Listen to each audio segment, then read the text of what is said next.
Hello, bachcho, let's read a given question. The question says a body executing S.H.M has amplitude 5 centimeter and frequency 5 vibrations per second. We need to calculate the displacement after 0.32 seconds.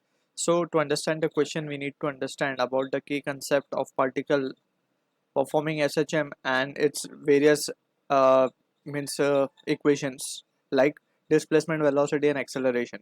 So जब भी हम बात करते हैं particle performing SHM, its displacement equation is given by the expression x equals to a sin omega t plus phi.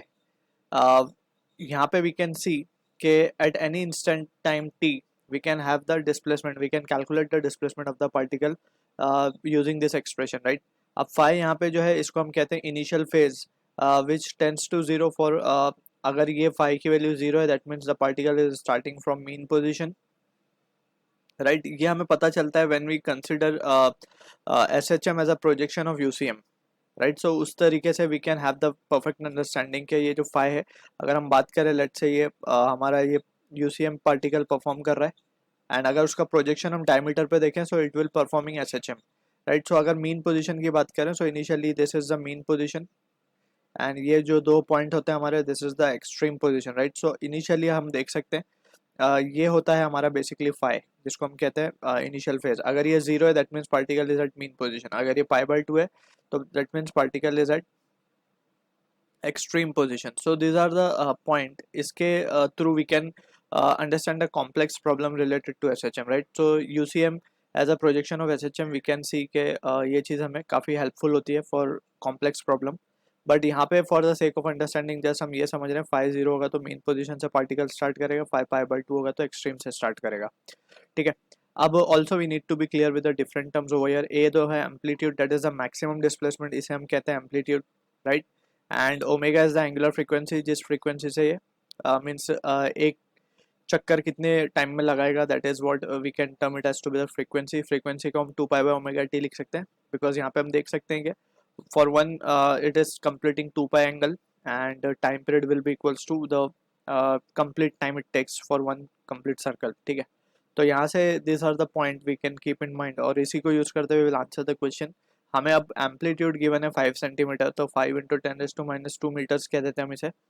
frequency that is n or n is been given as 5 vibration per second, right? so basically 5 hertz ये given है हमें. तो यहाँ से we can calculate the value of omega. Omega को क्या लिख सकते हैं 2 पाई बाई टी या 2 पाई एन. तो this will corresponds to 10 pi radian per second, ठीक है?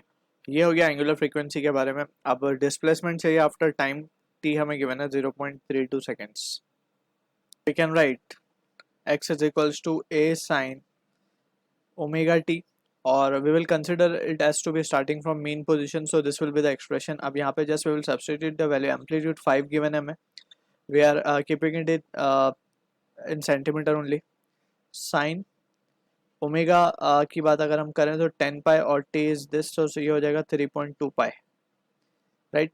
एंड 3.2 पाई करस्पॉन्डिंगली हम उसको डिग्री में भी कन्वर्ट कर सकते हैं, but let's say we are getting the answer from this as 5 into sine of 3 pi by 2, since it will be lying in the third quadrant, sine will be negative and ये आएगा minus of 0.587, so this value comes out to be minus of 2.94 centimeter.